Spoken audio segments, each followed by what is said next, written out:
Welcome to Fearless with Jason Whitlock. I am Jason Whitlock, your host. Happy Wednesday. We're at Hump Day. We're halfway through the week.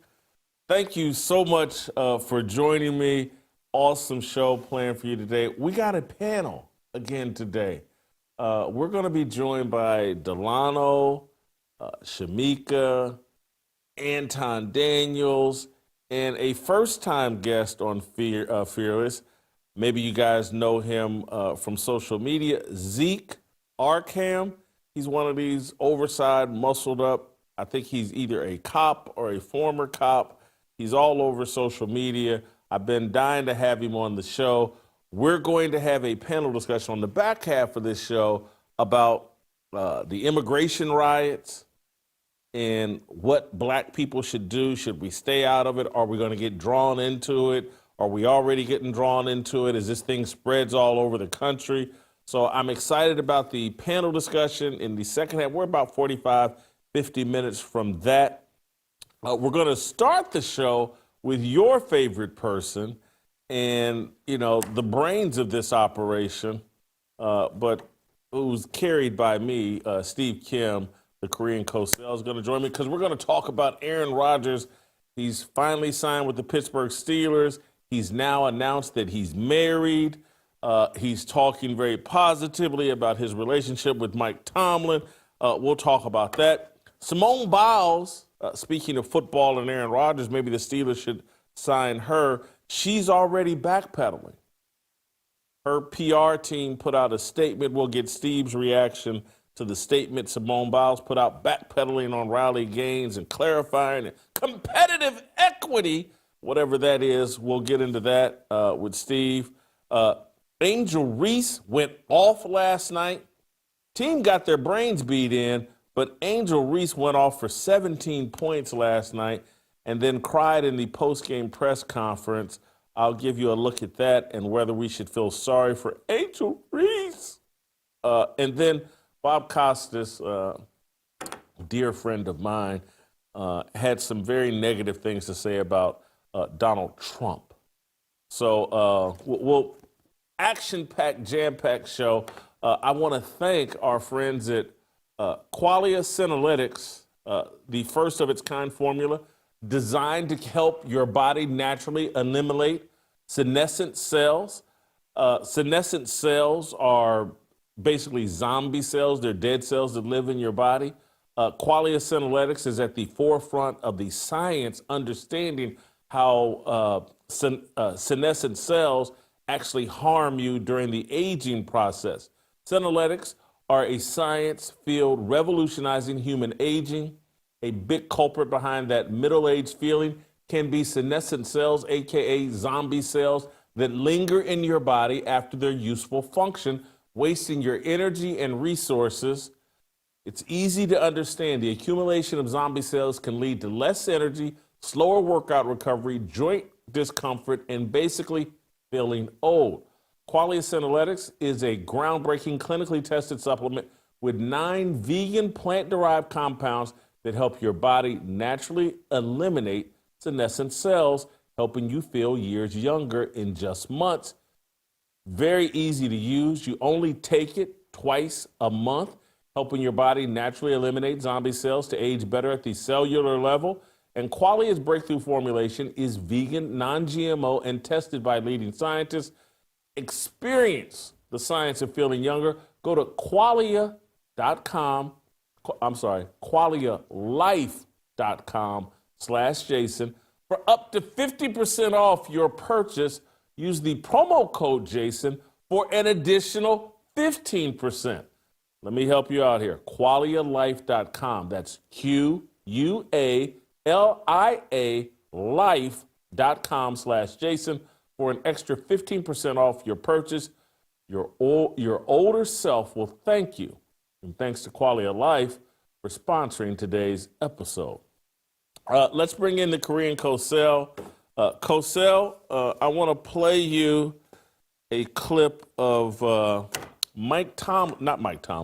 Aaron Rodgers talking about his relationship with Mike Tomlin now that he's a Pittsburgh Steeler. Let's play shot number 2. Aaron Rodgers singing the praises of Mike Tomlin. I mean, that was part of it. Yeah. I mean, I liked Arthur. Obviously, I've known Tom forever. A big attraction was Mike Tomlin. I've gone against him over the years. The way that the conversations went between him and I, between whatever it was in March or April, and the last Sunday when I called him, was some of the coolest conversations I've had in the game. Definitely with the head coach. So he's a big reason I'm here. I believe in him and excited to play for him. What about him makes you feel that way? Why do you say things about Mike Tomlin? What has he kind of showed you or rubbed off on you? Well, I mean, we've had some great conversations, and I just appreciated the way that he treated me throughout the process.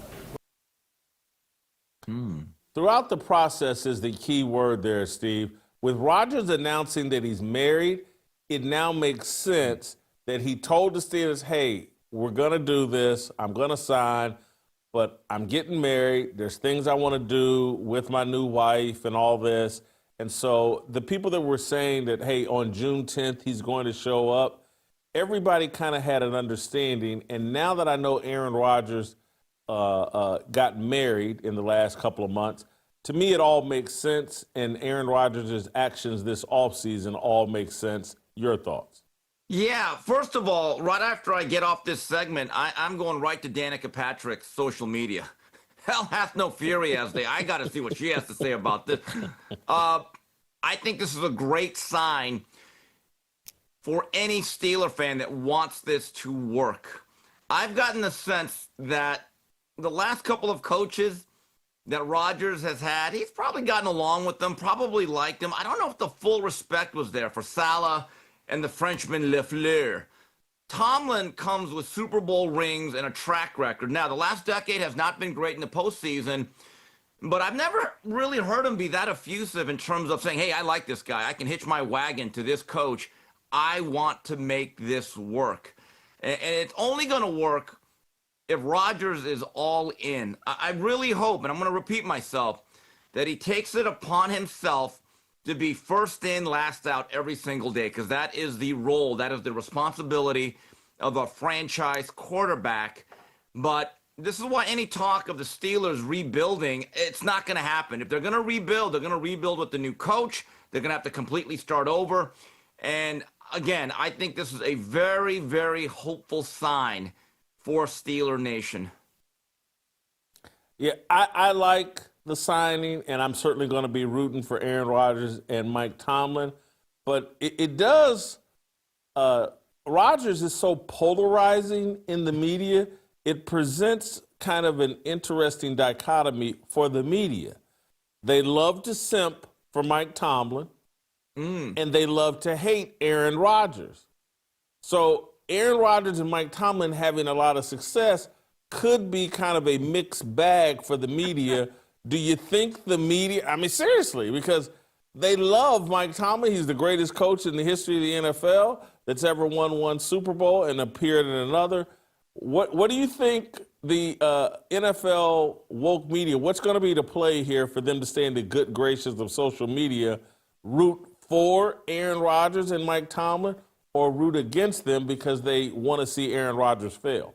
Well, first of all, I think Joey Taylor is going to be must-see TV every Monday during the NFL season. See what those cans are thinking. Anyway, well, you make a great point about that. I hadn't thought about the whole ebony ivory aspect of this whole conflicted nature of the media, especially the mainstream media, who love to push narratives and agendas. On one hand, Steelers' success means you've got to praise Mike Tomlin, but that also means a taciturn endorsement of Aaron Rodgers. This is a tough one. I actually think if Rodgers plays, let's say at 85 to 90% of his past level, let's say 4,000 plus yards, 35 or so touchdowns, less than 10 interceptions, throws for about, 65 to 70%. I don't see how else the media can couch this. The performance has to speak for itself. Jason, if you look at the numbers cosmetically, just on the surface of Rodgers, he was not that bad last year, Jason. But if you watch the games, here's what you notice.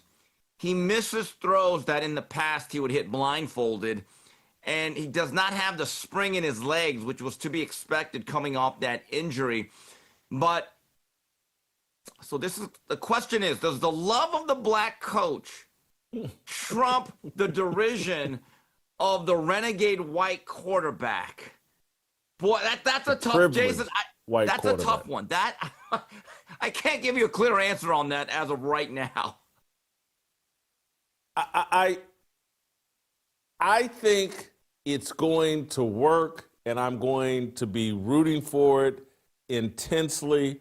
I think this could be a great win for Aaron Rodgers at the end of his career. The 2 years in New York did not go well. The first year, there was a lot of anticipation. Steve, I wish I had prepared you for this question, but I know you can handle it.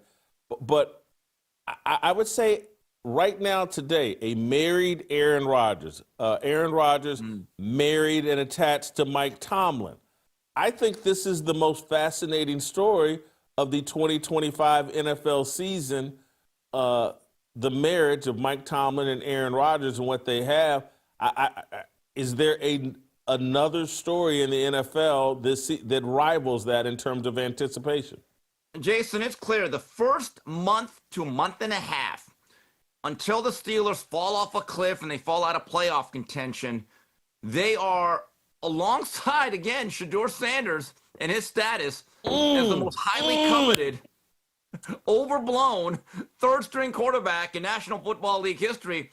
Those are two stories. And, Jason, anytime the Steelers are on, I'll be watching. I am fascinated. Now, going back to your question, how will the media treat this? Okay, we're going to call this the reverse Ken Reeves effect. You remember Coach Ken Reeves blew out his knee as a Chicago Bull. His old roommate from Boston College said, hey, Ken, you're washed up. You need to come to Carver High and be the white knight for all these young, incorrigible black youth. So what happens? Great show, only lasted 3 seasons, but still, memorable television, right?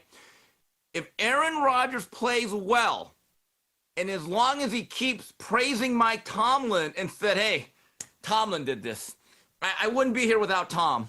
In fact, without Tomlin, I'm probably retired. So as long as he gives the black head coach as the white quarterback enough credit, everybody's going to love it because now he becomes the black shadow. So basically, Mike Tomlin is the reverse of Ken Reeves at Carver High. I was thinking you were going with a new nickname that Aaron Rodgers now would be called the White Shadow. You know, the he's black shadow, kind the of coach. Yeah, but I'm so seriously. I was sitting here trying to think in real time, like, what other storyline is there? And it's Shedeur Sanders. It is Shedeur, at least in August. That's the other story. In August, preseason, yeah. Yes. I would say maybe even September if somehow he plays, but who knows? Yeah, and then of course I'm gonna add this. By November, the story is going to be the greatness of Cam Ward winning Rookie of the Year and a future MVP. So let's just get that right out of the way right now. Just got to get that in there. The fact, though, that the 5th-round quarterback is the other story in the NFL, it's almost thank God for this Aaron Rodgers-Mike Tomlin marriage. If it didn't happen, we would just have Shedeur shoved down our throats. Look at him hold the clipboard. That's the best the clipboard's ever been held by a 5th-round quarterback whose dad is Deion Sanders. I can't think of another storyline that we're anticipating coming into this season. Is there Lamar Jackson? Will he finally win a Super Bowl? Here's a couple of Trey stories. Hendrickson and the holdout with the Bengals, or I don't know. Jason, here's one. And no one's, again, I'm just kind of top of my head. Jaden Daniels, 2nd year in Washington. Do they make that leap, or does he have a bit of a slump like C.J. Stroud? Caleb Williams with the new coach, Ben Johnson. Can he play within structure and on time? Because there's some real pressure there, right? But that's about it. I mean, honestly, the Cowboys will always be cannon fodder for sports talk moguls and all these other shows. But if you really think about it, as I go through my YouTube and I'm doing some research here and there, it never fails, Jason. Every single day, there's a new think piece and a discussion on OTAs with Shedeur Sanders. He went 17 for 21 against air. What does that really mean? Probably means against air he's really good like every other quarterback right now in OTAs. That's what it means, but it's a discussion. Wow. Aaron Rodgers has just bailed us out. All right, Steve, I want to move to a new topic, but before I do, I want to thank our friends at CB Distillery. CB Distillery's stock up sale is officially live. Right now, you can save up to 40% on everything. Many people deal with daily stress, trouble sleeping, or post-workout soreness all the time. CB Distillery offers natural, premium CBD solutions specifically designed to help manage these common challenges. These products aren't the low-quality items you find at your local convenience store. They're high-quality, carefully formulated, and trusted by thousands of satisfied customers. Fans consistently recommend CBD Distillery's sleep gummies, pain sticks, and other CBD products tailored for stress relief. Whether you're looking to improve sleep, which I am and have used CB Distillery gummies to help me enhance your mood, aid workout recovery, or even find calming solutions for your pets, CB Distillery has something effective and reliable for you. CB Distillery's website is user-friendly, making it simple to shop by, benefit, and easily locate exactly what you need.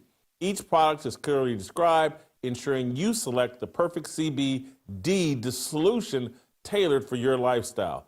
Whether CB Distilleries is already part of your daily wellness routine or you're considering trying CBD for the first time, now is the perfect opportunity to stock up and save up to 40%.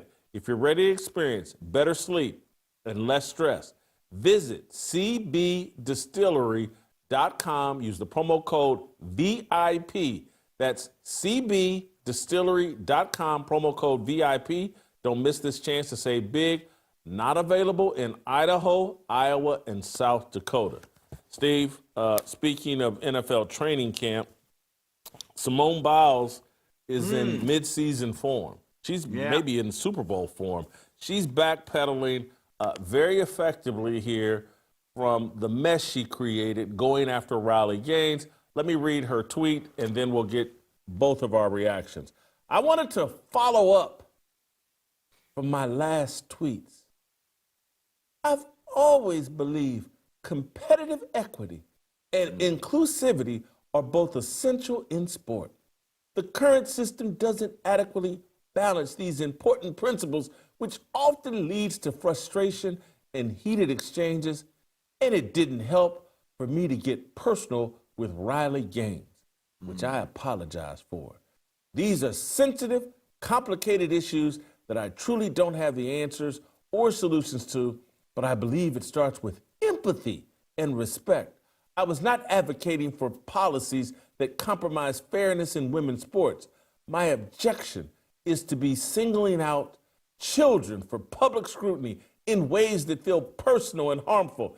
Individual athletes, especially kids, should never be the focus of criticism of a flawed system they have no control over. I believe sports organizations have a responsibility to come up with the rules supporting inclusion while maintaining fair competition. We all want a future for sport that is fair, inclusive, and respectful. Hugs and kisses, Simone. Steve, were you moved by that statement that was written by her PR team? Speaking of backpedaling, her husband is a defensive back. They were probably running ladder drills in the backyard this past weekend, maybe the 3-cone shuttle drill. I'm going to go back to something I've said before, Whitlock. I really believe 4 or 5 years ago, Simone Biles could have said this and gotten no pushback. In fact, she would have gotten a lot of support. Let's go back 3, 4, 5 years ago. When she quit, and that is what she did, she quit in the Olympics on her team, there were especially a lot of white journalists running over themselves to justify this. I mean, I saw some of the Twitter battles, and these guys were acting like her PR flags, trying to justify what she did. Fast forward to 2024 and 25, what I call the Scott Jennings era, when people can push back, fight back, and have a conversation and debate, those days are over. That safe cocoon that people like her were in what you'd call the summer of George Floyd, that is now past. So after what took place here with Riley Gaines, oh, let white girl summer begin. I don't, obviously, I don't think she wrote this. I don't think if she had to defend it, she could. I mean, she's an athlete and she's talking about competitive equity. What is competitive equity? I thought you just wanted to beat the other guy. Who sits around in competition think, well, is this equitable? Was Carl Lewis out running in front of everybody else going, well, this isn't equitable. Let me slow down so that we can all finish in a tie. What? Obviously, she didn't write this. This seems like a word salad on a Kamala Harris level. But I always love when people, I'm doing this for the kids. For the kids. It seems like Riley Gaines and all these people, they're attacking kids. Well, let's say the high school boy that's pitching softball and won a state championship. Is he sitting around going, hey, there's kids I'm competing against that don't have my XY chromosome package, and I have a physical advantage? He doesn't care what kids he harms, whose feelings he hurts, whose advantage he uses to his own benefit. I just, this whole, someone's criticizing these kids. Jason. Are kids really that fragile? This really reminds me, and we had this happen in boxing this past weekend in Norfolk, Virginia. Keyshawn Davis was a lightweight champion. He didn't make weight, and he said, I grew out of my body. So the opponent, Edwin De Los Santos, who looked like a prisoner of war trying to make weight, did not want to negotiate a new weight class. So invariably, there's these fans who are waving pom-poms for Davis saying, well, what about the health and safety of Keyshawn Davis? And I say, yeah, okay, that's fine. What about the health and safety of the guy that actually made weight? That was in the sauna for probably 8 hours, that had one lemon slice for a whole week trying to make weight. What about his health and safety? See, these things are always very much one-sided. But I think all of these athletes, I don't know if they feel an obligation or if it is a pressure to go out there and be social or political advocates, like that tennis player we talked about earlier this week. I don't know if she felt compelled to say, well, I just want to really represent Americans that look like me. See, and again, because maybe if she just would have left it at, hey, I did this for America and not the other part, it would have been fine. But I do wonder, was there a cultural pressure for the addendum? And I am of the belief, I have no proof, but based on what we know about Doge and who's funding USAID and who's getting the money, Simone Biles probably took this not as an obligation, but as a gig. She was probably paid to do this. Other people jumping in, trying to ride this wave. Katie Nolan jumped in and defended Simone Biles, and I've seen other people jump in and defend and attack Riley Gaines. I just don't understand it. They act like this issue is just super complicated, and Simone Biles, and this is really complex, and it's so hard. Why isn't it just as easy, just, okay, XX chromosomes, you compete here, XY chromosomes, you compete here. What? It just seems so simple to me, and they act like it's complicated. It's not. These are the same people that told us about, 5 years ago? Trust the science. I mean, again, that's what we're doing. We are trusting the science. But I do wonder how many of these individuals, like Katie Nolan, I don't know her marital status, she has a family, how many of these individuals have daughters? I will guarantee that I think an overwhelming majority of people that do, I don't know if they could say it publicly, but they absolutely, in private, I don't know if they do it publicly, agree with Miss Riley Gaines. Yeah, I don't think there's two sides to this issue among any rational people. Steve, I'm going to keep it moving to, I'm just sorry, it's one of my favorite topics, Angel Reese. And people started firing on Angel Reese, and I'm like, this is amazing that there's actually blowback. This Olympic boxer, Clarissa Shields, actually said what women actually think. I'm sure Asia Wilson thinks this. I'm sure Nafisia Collier thinks this. I'm sure Coco Gauff thinks this. Like, what is BET doing giving Angel Reese Sportswoman of the Year 3 years in a row? The woman's one of the top 40 players in the WNBA, but somehow she's the top female athlete black athlete in America. It makes no sense. Clarissa Shields, hats off to her, tweeted out, still don't know how I didn't win the Sportswoman of the Year for the BET Awards, but congrats to Angel Reese and all the other nominees.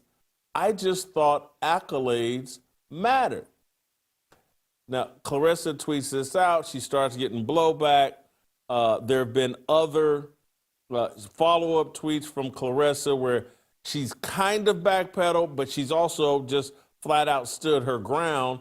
So, hey, I'm a supporter of Angel Reese, and, hats off to her, but I thought accolades matter. I'm not sure if Clarissa Shields should have been Sportswoman of the Year, but I do know she's more qualified for it than Angel Reese, and I do know a bunch of other women were more qualified for it.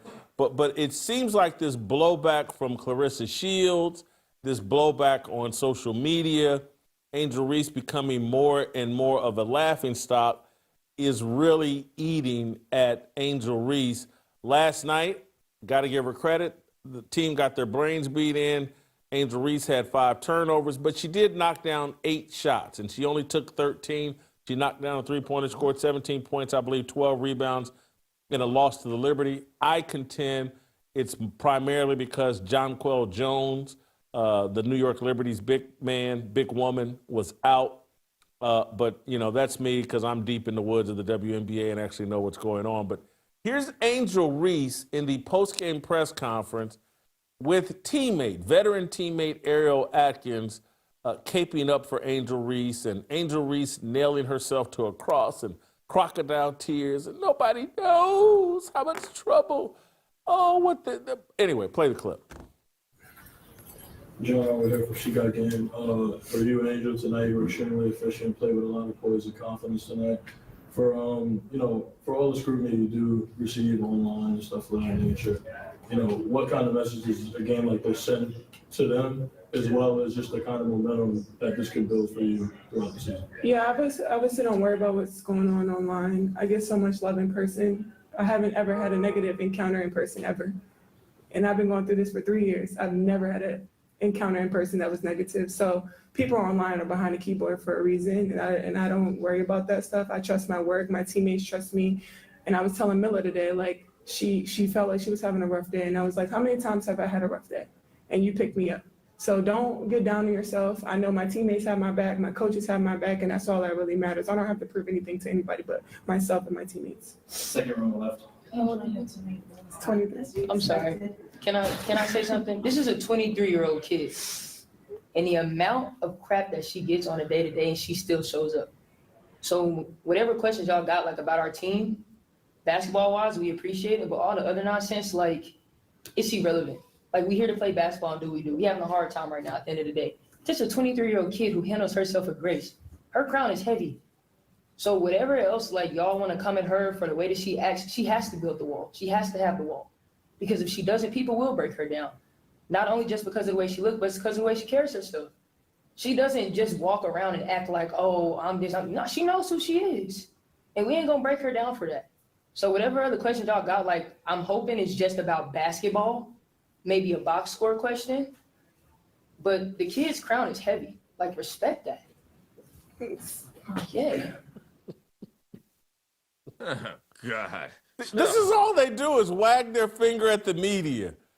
The man asked a harmless question, and her crown is heavy. And let's stick to box score questions. The man asked a question about her box score. It looked pretty good tonight. Did you answer your critics? Anyway, they nailed Angel Reese to the cross. You buying it? Is it true they took a black and white photo with Angel Reese with a white sheet of paper that said 8 for 13? Did they? I mean, let's rewind a little bit. I think anyone that knows my work and knows me knows I'm not a fan of Clarissa Shields. I actually find her to be almost as insufferable, or even more so, than Angel Reese. So this is like gonorrhea versus syphilis. Tough choice here for me. Neither of them are good. I do think Clarissa Shields is better at her craft than Angel Reese. However, women's boxing in her weight divisions are so bad. I've got to be fair. Angel Reese plays a much tougher level of competition night in, night out. And so if you were to say, Steve, gun to head, who would you choose for that Boondocks Award? I'd go with Clarissa Shields. I do have to admit that. But again, I think there have to be a better female black athlete to give that award to. Now, we have to be completely honest about this. I think 3 years ago, Angel Reese winning it on the heels of that national title when people really didn't know what her game was, it's probably justified. I don't have that much of a problem with it. But giving it to her at this point in time, it is akin to giving Milli Vanilli an Grammy Award after they got caught lip syncing. That's the truth. I mean, there was a time when we loved, I still love Milli Vanilli or whoever did those songs. I still have the album. I still play it once in a while. I know they didn't sing it though. Rob and Fab, they look good, didn't sound good. They should have never, and I think they actually got stripped of those awards now that I think about it. Yes, you know it's true, and blame it on the rain. So yeah. How about this? Angel Reese wears this heavy crown, and she has to behave this way because people will try to destroy her. If Angel Reese would shut up, just play basketball, and quit trying to draw attention to herself constantly, it would all go away.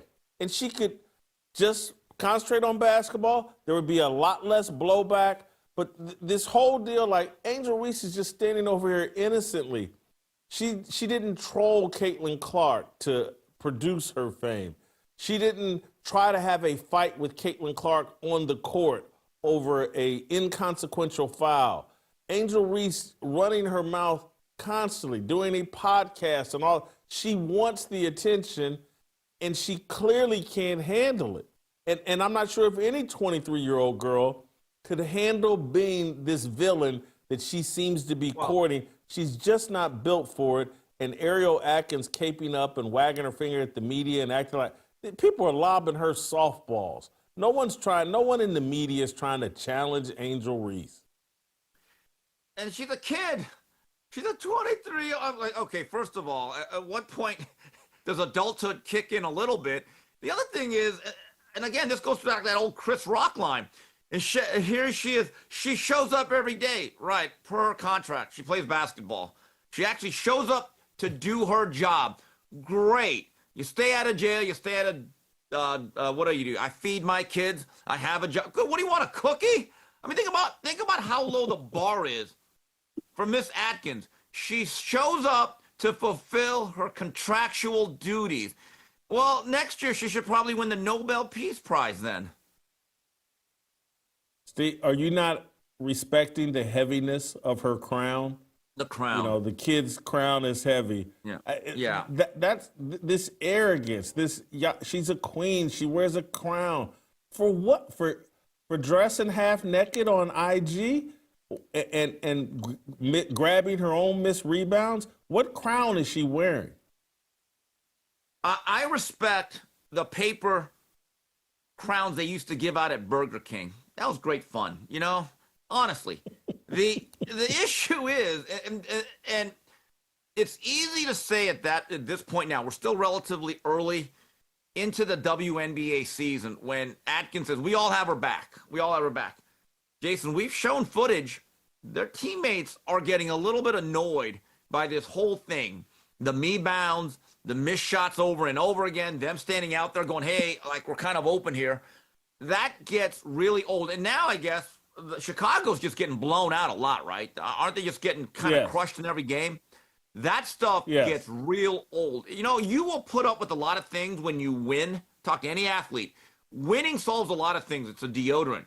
But if you are constantly getting hammered night in, night out, things become revealed really quickly.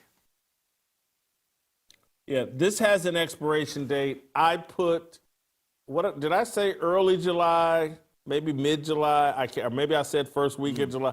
But again, I'm going to move the line back to like mid-July. She'll be demanding a trade. She'll want out of it because this team absolutely stinks. Running an offense through Angel Reese, which they're still doing, and last night is going to add fuel to that fire. It's just not going to work. Steve, last thing I want to talk to you about is Bob Costas.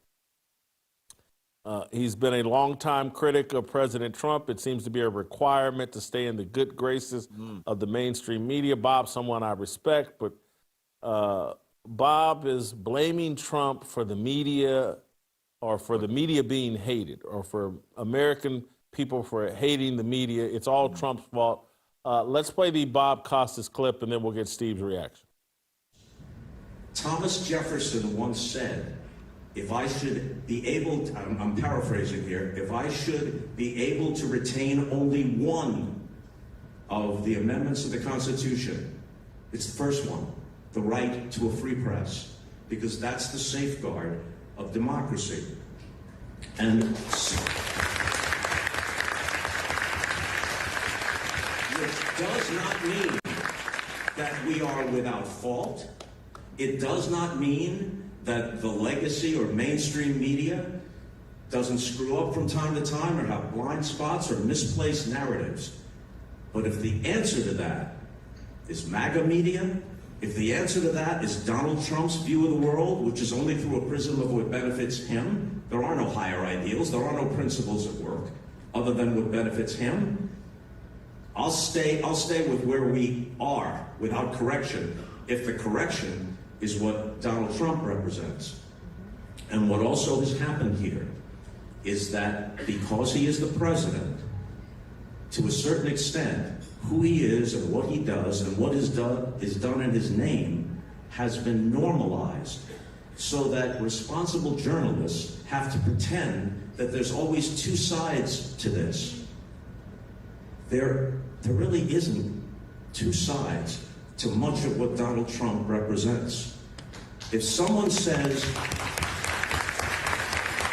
and the idea that you have to find somebody who will not just defend Donald Trump, but valorize it, even on CNN or wherever else, just in the name of being balanced. Look, if someone is contending that the earth is flat, in order to appear objective, you are not required to say, well, maybe it might be oblong. No, it's not. Certain things are just true. And regrettably, something that's true in America right now is that the President of the United States has absolutely no regard and in fact has contempt for basic American principles and basic common decency. Basic American principles and basic common decency. And there's no other side to that argument. That's just a factual truth that Donald Trump represents that alone. No other president. So I have a lot of respect for Bob Costas, but this whole idea, Thomas Jefferson, would prefer a free press over the government, and which is accurate. But the press isn't free, is the argument, Bob. Is the press is bought and paid for and controlled, and that Operation Mockingbird, and that many of these people in the media, both in legacy media and in independent media, they're all bought and paid for, and Thomas Jefferson would not prefer a media that's collecting checks from foreign entities, hidden entities, whether it be AIPAC, Iran, Saudi Arabia, whatever.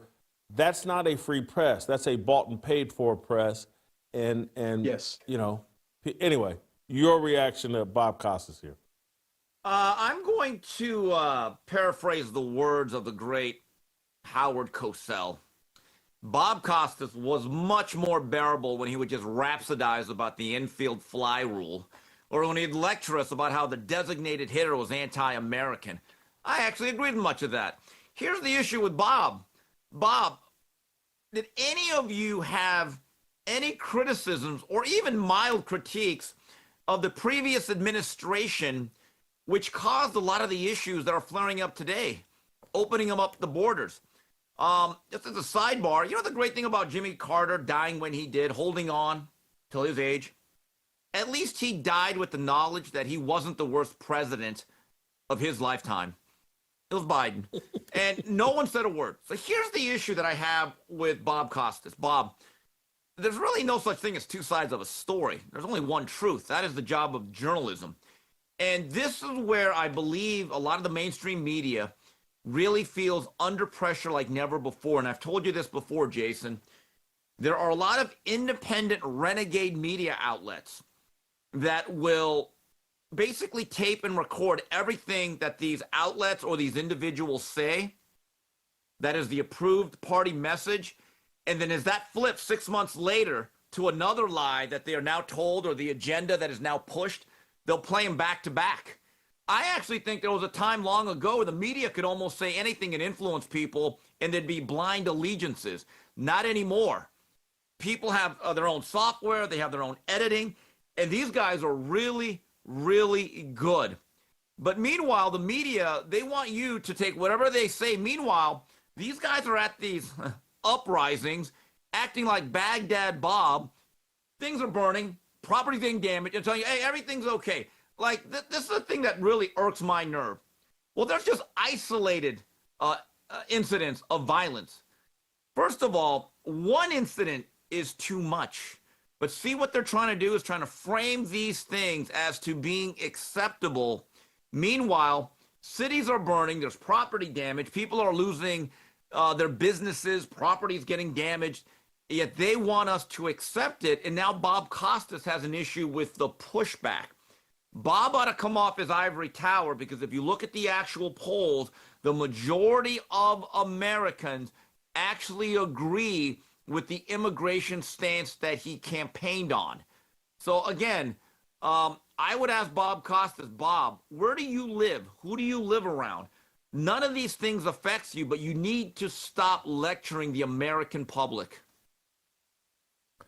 Steve, I felt like Costas took a shot directly at Scott Jennings when he said something about, even over at CNN, someone has to argue the other side of this, blah, blah. He was taking a shot at Scott Jennings, and what I found fascinating or baffling about that is, like, if you're going to take a shot at CNN right now, Scott Jennings isn't the target. It would be Jake Tapper. He sat on CNN and sold the lie of Biden's good health and mental abilities, and now is out writing a book and profiting off a book that argues just the opposite. That to me is the problem with the mainstream media, is that Jake Tapper goes wherever the money flows. It's so obvious. When the money was in building up Biden, he took that money. Now that it's in tearing down Biden, he's taking that money. That's the problem with the American media. If it is a shot at Mr. Jennings, I have a question to Bob. Why don't you refute anything he says? One thing I've noticed about Scott, number one, he is a knife. I mean, he cuts, but he's very well researched. And what he does on a nightly basis is actually a masterclass in how to debate factually, trying to leave as much emotion out of it. I know one thing Bob would never do. He would never actually debate the merits of Scott Jennings' point. He is absolutely allowed to just whine and cry about the fact that we are no longer unquestioned.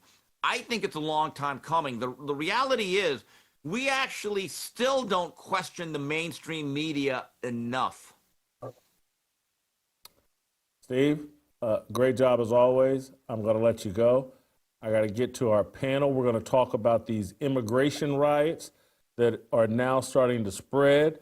Started out in Los Angeles, it's hit New York. These immigration riots, protests, whatever they want to call it. We're going to do it with Anton Daniels. We're going to do it with Delano Squires, Zeke, Arkham making his first appearance, and of course, Shemeka Michelle. We'll do that next.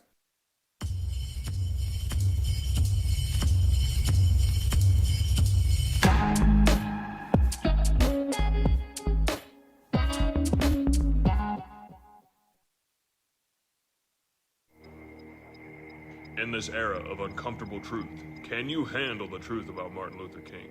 He rejected the deity of Christ as early as the age of 12 when he shocked his Sunday school class by denying the resurrection of Christ. Of course, people will say, well, he was 12, but the fact is he never wrote or changed his mind about it. He said that when he got to college, he was more interested in a liberal worldview than the fundamental Christianity that he was taught in Sunday school. He also rejected the virgin birth, that he rejected the literal existence of a hell or heaven, and he believed that you can use Christianity as a means to implement Marxism. People are going to watch your documentary and they're going, well, man brought receipts. This man put it in tremendous historical context. He told a very believable story. And you know what? He's probably right, and this is true.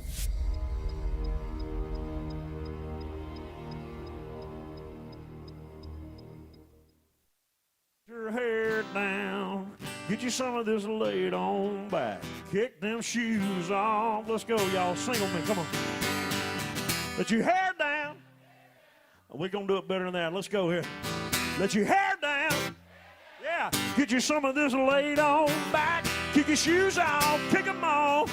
Get you some of this slow down fast. I'll take you up and down these hollers and hills. Let me show you how. Country feet.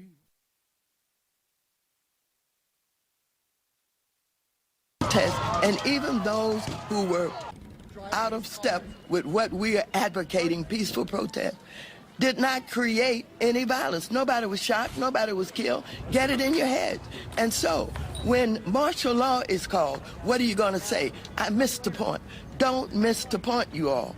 Don't think that somehow, because they called out the National Guard, there was violence. There was no violence. I was on the street. I know. And I went from downtown detention back out into the community, talking to people what happened in Paramount, what happened in Compton, what happened in Inglewood. So, first of all, get it straight.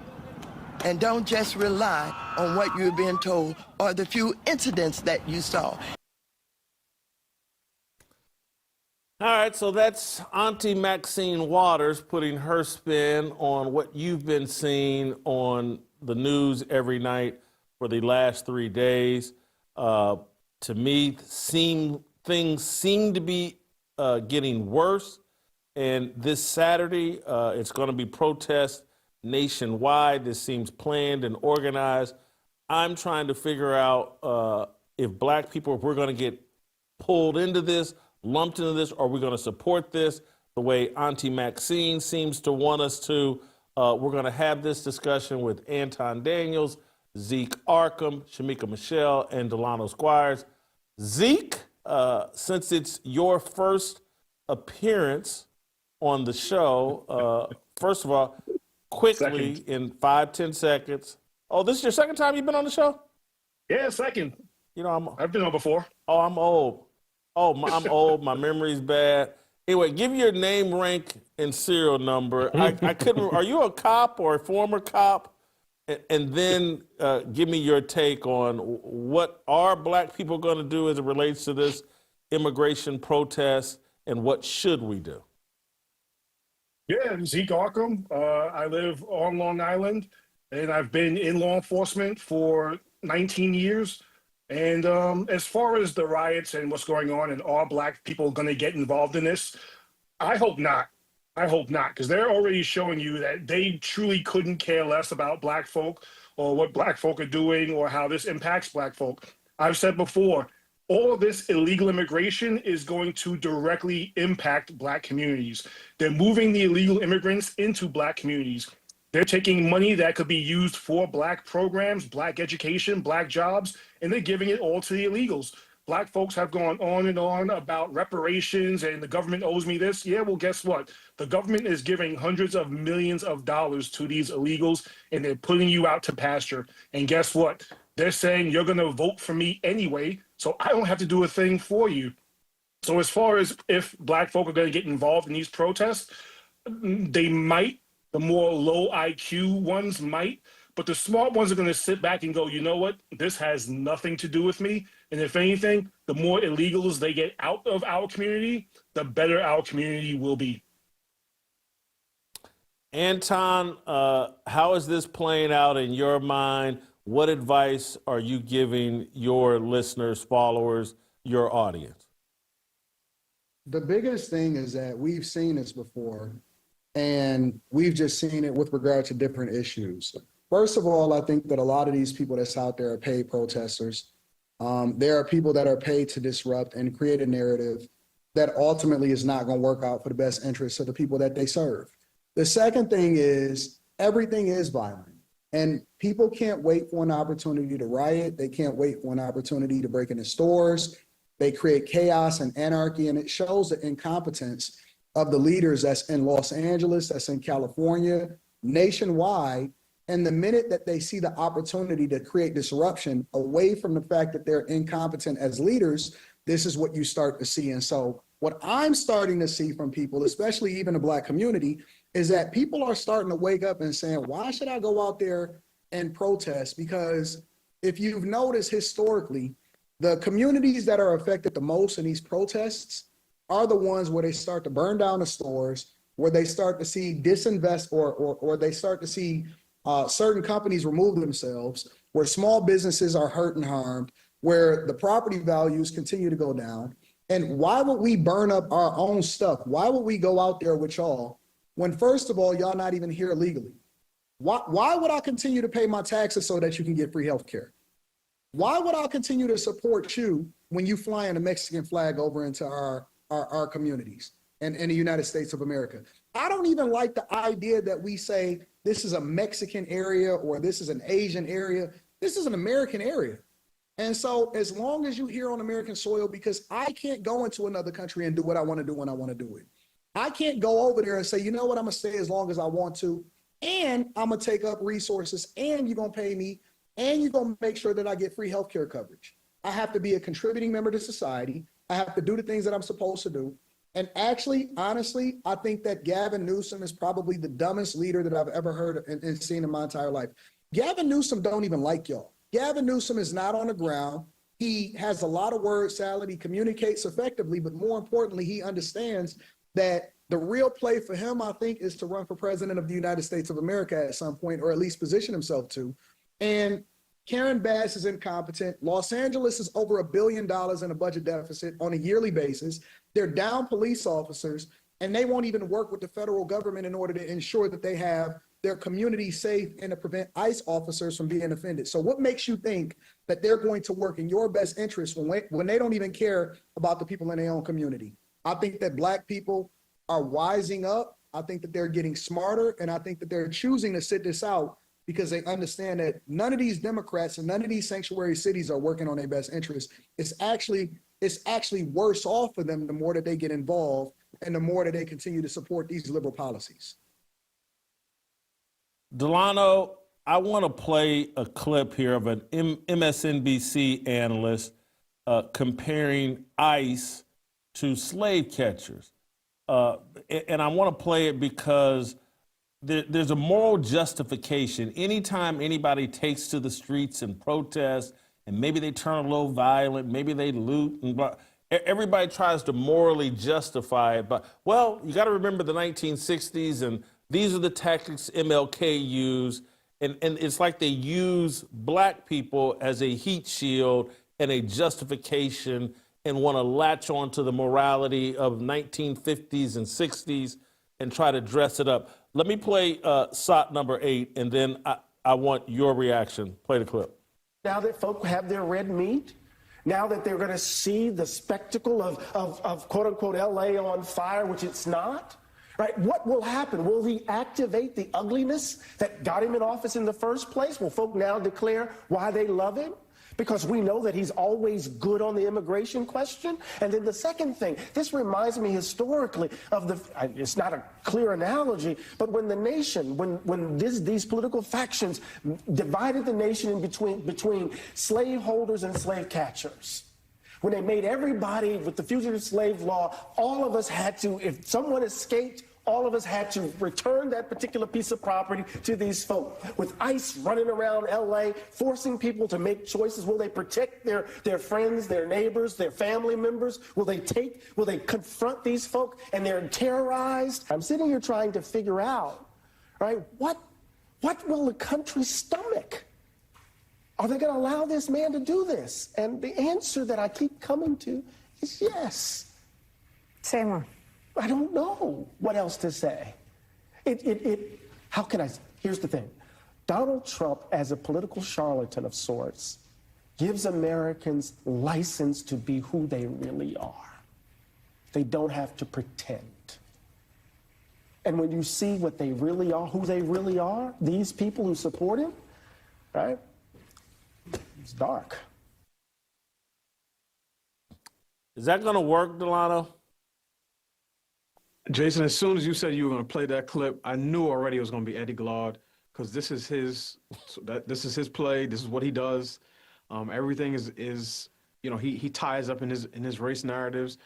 I don't think it's going to work unless we're talking about the people who are already open to this type of thing, right? So all leftism is intersectional by nature. So you go to any of these protests, and I've seen some of the images, you're going to see Mexican flags, Palestinian flags. You'll probably see some pride flags, because on the progressive left, all of these issues are tied together. This is why you saw the artist Doechii at the BET Awards, as she was giving her acceptance speech, talked about the LA protests, and then she talked about, black folk need to support all oppressed peoples, including, LGBT people, Palestinians. This is sort of what they do. I don't think that rhetoric is going to work on people, at least the ones that I see online, who are just like, look, this is not our fight. Black Americans are citizens. We cannot be deported. And we have no incentive to go out and protest for people, many of whom don't even like us. And I think there's some nuance there, which is, sort of the face of illegal immigration is largely a brown face, right? It's typically people talking about people coming through the borders, Mexico, up from Central America. But there are also millions of Hispanic people who are American citizens. And I think what you see in LA, and this got revealed a couple of years ago with some of the tensions on the city council, is that there are, quote unquote, black and brown tensions. The notion of black and brown solidarity has always been a fiction, because people have to unite around shared values and around a shared purpose, not around, a shared skin color or melanin level. So I don't think Eddie Glaude's rhetoric is going to work. But I'll say this, and this is the irony of the immigration rhetoric, particularly on the left. People like Eddie Glaude will simultaneously say that the United States of America is a systemically and endemically racist country down to our core, but then also say that we should welcome in as many black and brown immigrants as we can from Central America, the Caribbean, and Africa.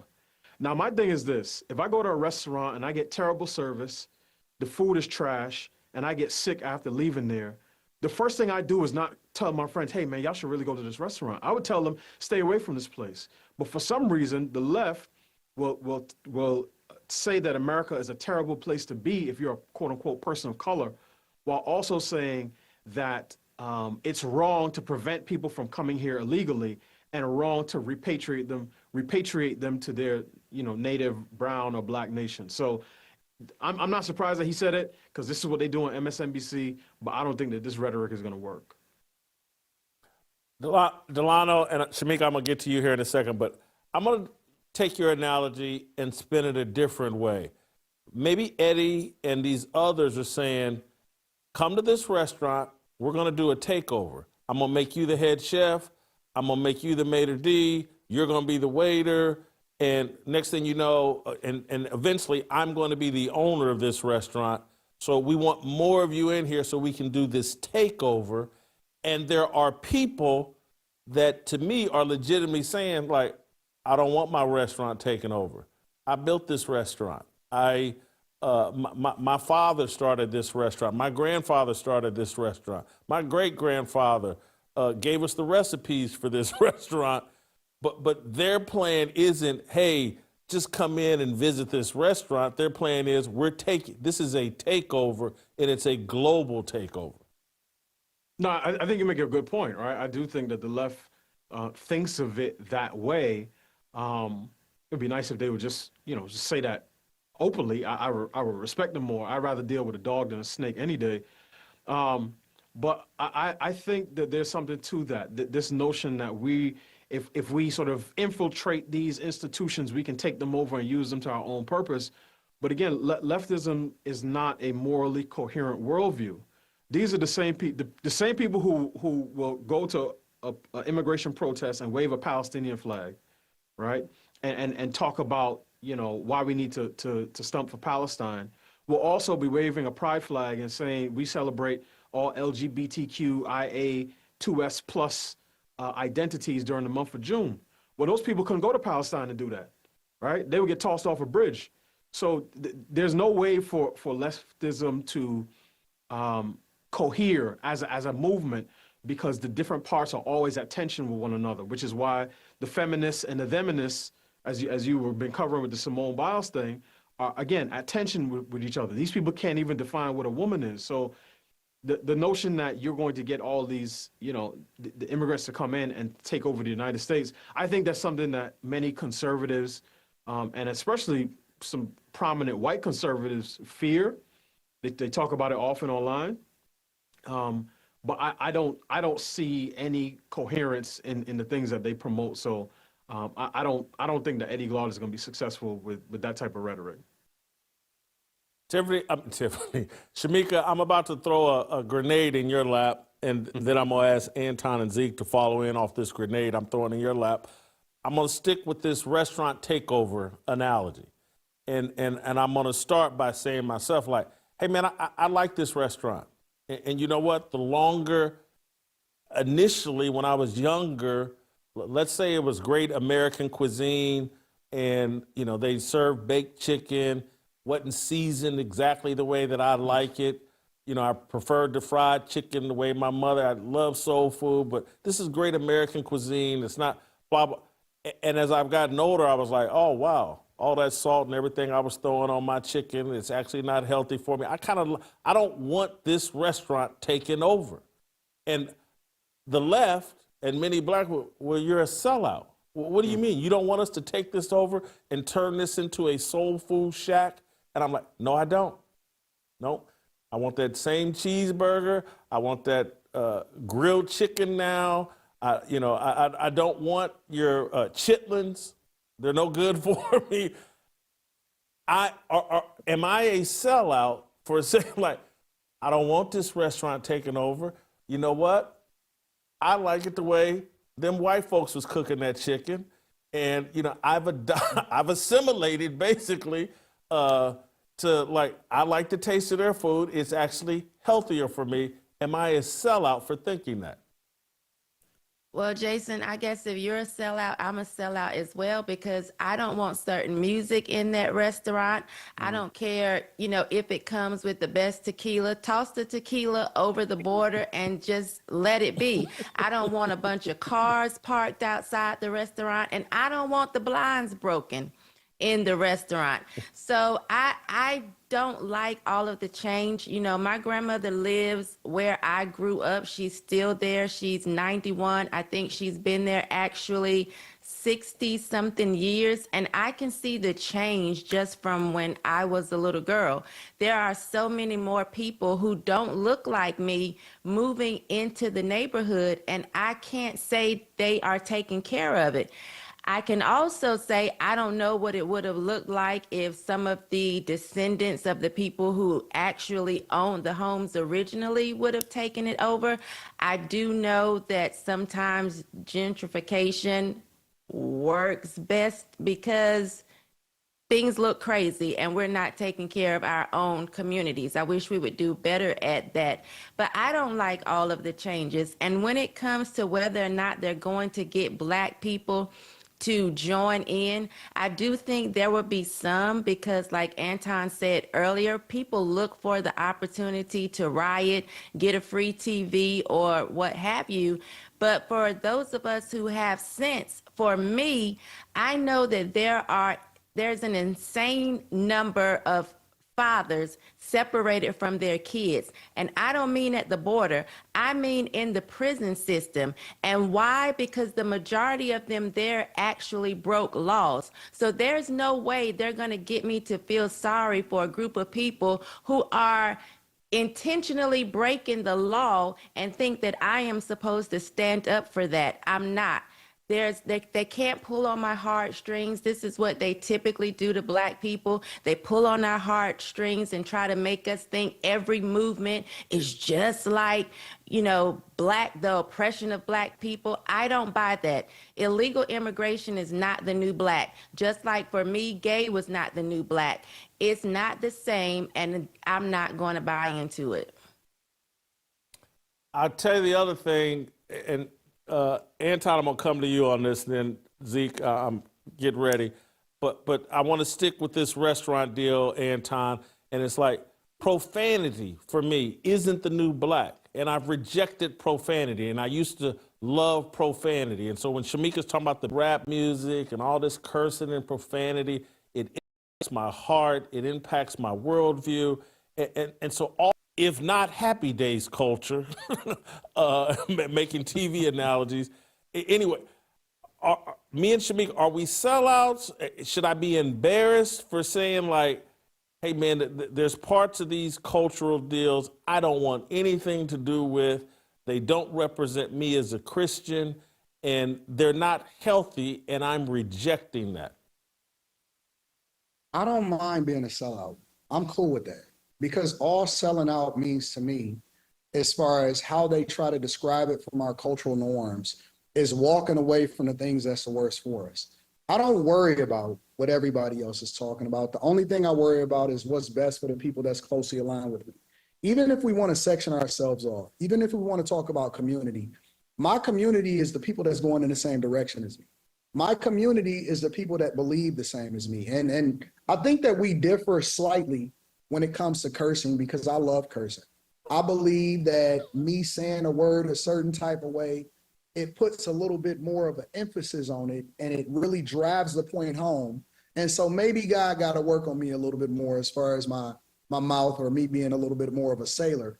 However, I think that people need to divest themselves. And one portion of this that I think that we missing, that's not a part of the conversation, and I know this upsets people a little bit more, but I think that the way that they pull on women's heartstrings is one of the reasons why we find ourselves in a space to where we are acquiescing over, or we are even considering being compassionate to a group of people that should not be here and have broken the law and coming over into this border. I largely believe, and again, let me preface this by saying that these are views of Anton. This has nothing to do with anybody else on the panel. I believe that all of this is directly tied into some of the same people that support liberalism, some of the same people that we have in conversations about when it comes to men participating in women's sports. And they all group these same issues in together. And it's largely tied to a feminist mindset, a weak mindset, a mindset in which we're allowing for women to lead us, a mindset to where even a lot of these issues, when it comes to who we vote for, who was the president previously, who's the leadership, Karen Bass over there in Los Angeles. Why is Karen Bass a mayor of Los Angeles? Why are we voting in Gavin Newsom, who has largely been a failure as a mayor, or I'm sorry, as a governor of California in the first place? I believe that it is directly tied to the weakening of men, directly tied to the weakening of our society and our culture. And I also believe that as we continue to navigate, if we really want to pay attention to the foundation of how we found ourselves in this situation in the first place, is largely tied to following women. I don't listen to women. I take their advice into consideration, but more importantly, I think that this is men's issues. And if we largely start leaning more on masculinity, then we don't find ourselves in a position to where they're trying to pull on our heartstrings and trying to get black people involved in the first place. I think that women need to fall back and fall under our covering and our protection and allow for us to be able to tell them what they need to do so that they stay out of this mess and that they don't find themselves, at a disadvantage and getting arrested and putting us in a difficult space.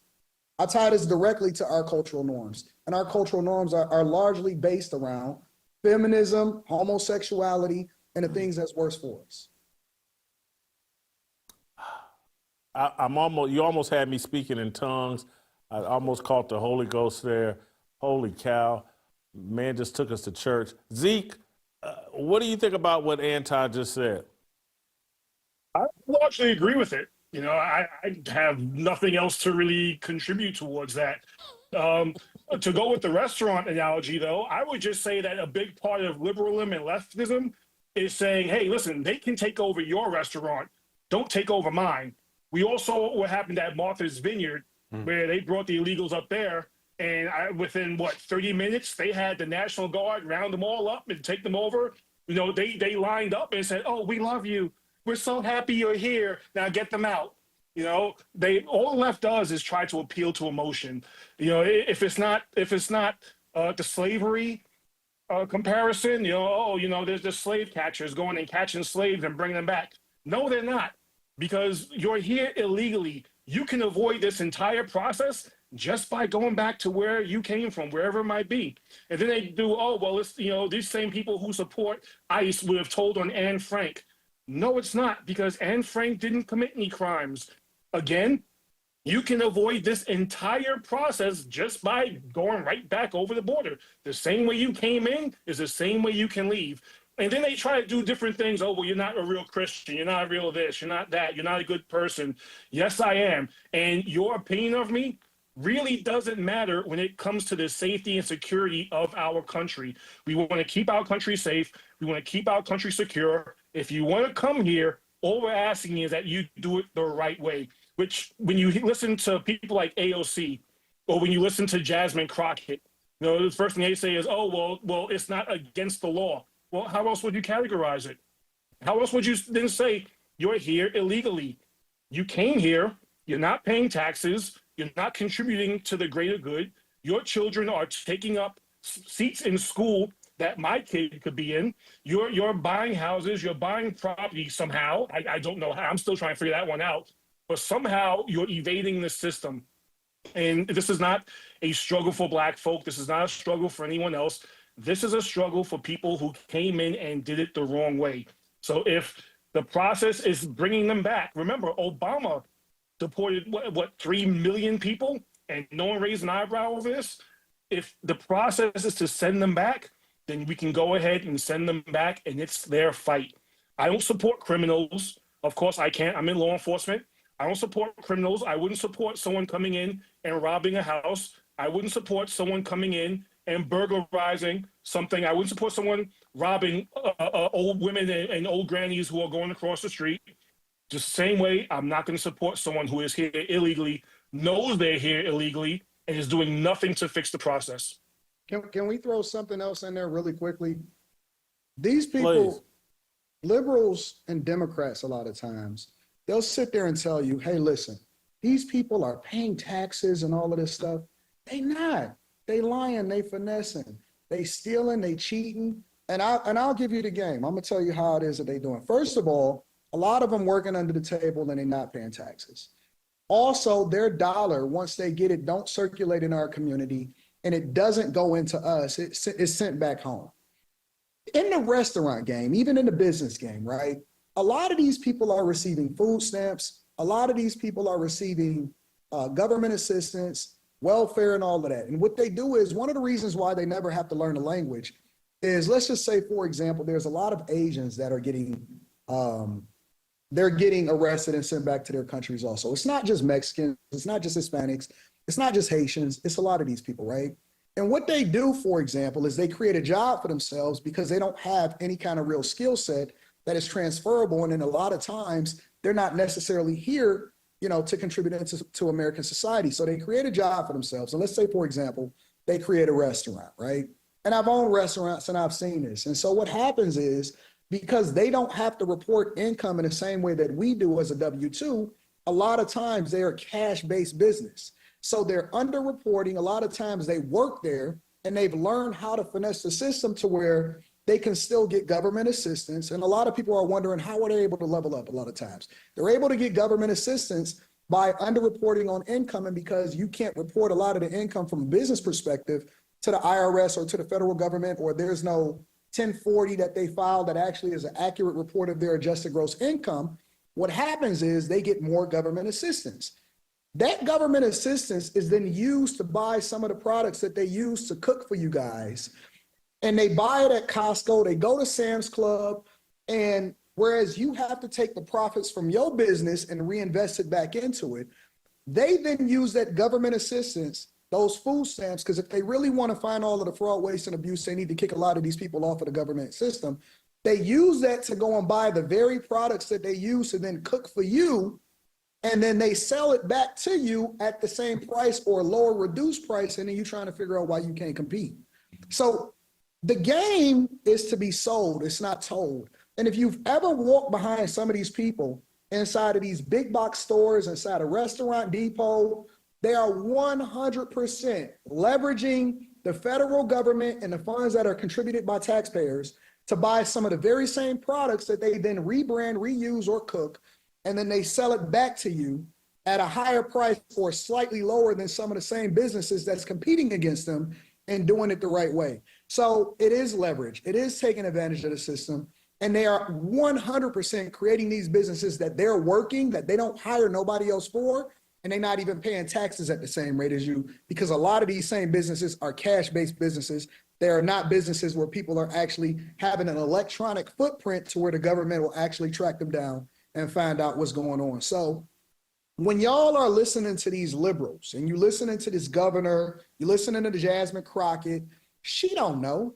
She incompetent. She don't even understand the game. She don't really even represent her district. She don't represent the people. She's not representing your best interests. She's a diversity, equity, and inclusion candidate that doesn't contribute anything to society, but more importantly, she's a social media star, and that's why y'all vote for her. If you really want to get to the brass tacks and understanding why we really need the Department of Government Efficiency, why we need to kick these people out that's undocumented, it has nothing to do with just the fact that they are undocumented and we can't vet them. It has everything to do with how they're negatively impacting the United States of America and our financial systems, our businesses. It's not contributing to society. It's actually taking away from you, your neighborhood, and it's giving them a leg up and you don't even know it.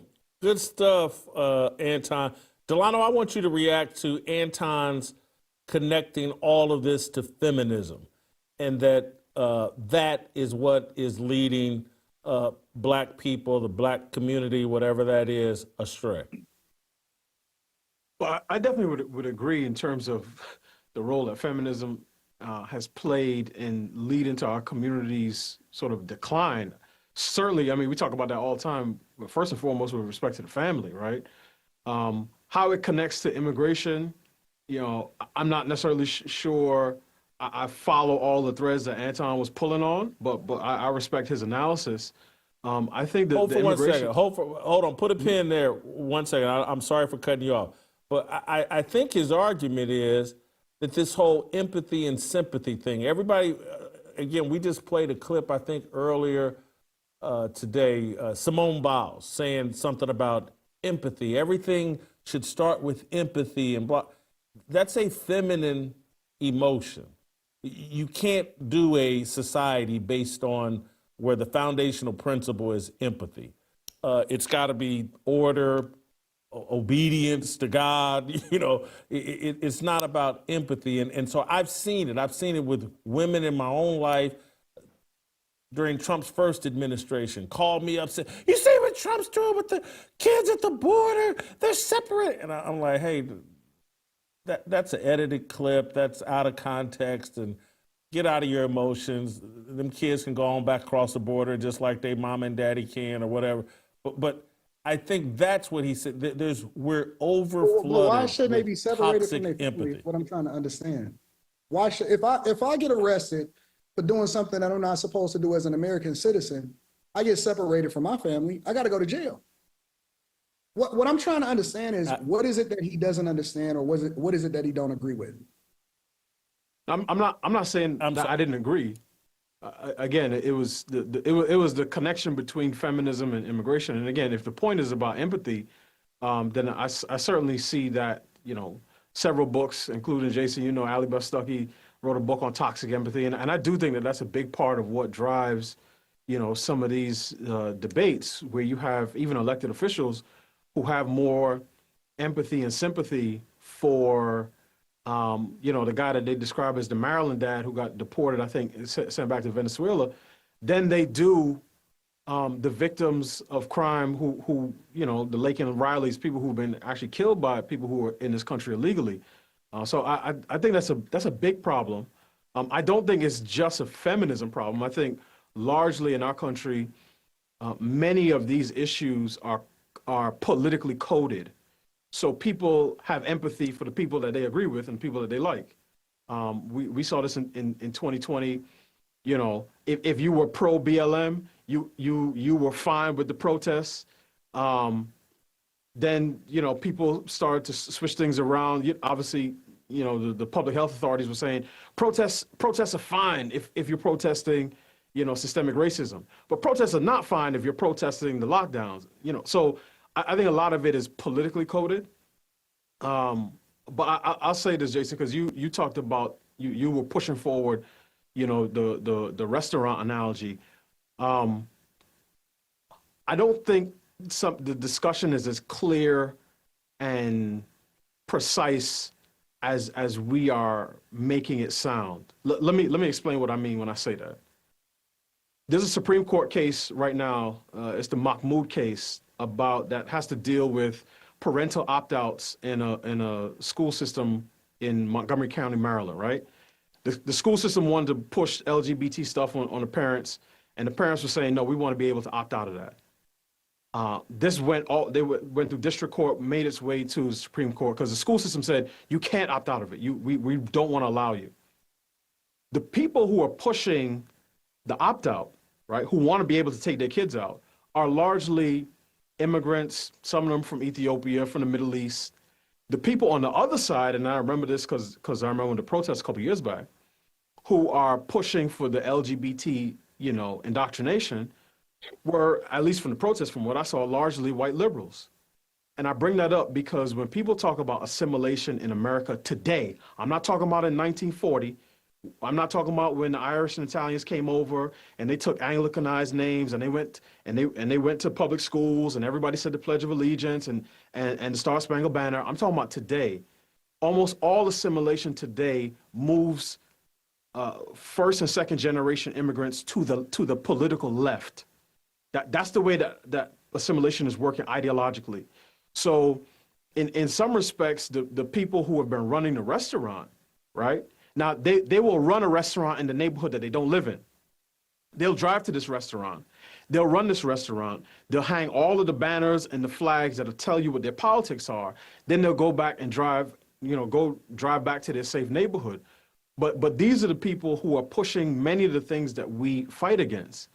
And I think it's a sad commentary on the state of American culture, where when you see the second or even third generation Asian immigrant, Indian immigrant, when you hear their kids in high school and you see them with the septum ring and you see them doing the debates, at Ivy League colleges, they sound just like your standard issue progressive, whose great grandfather, is Boston Brahmin and been here since the 1600s.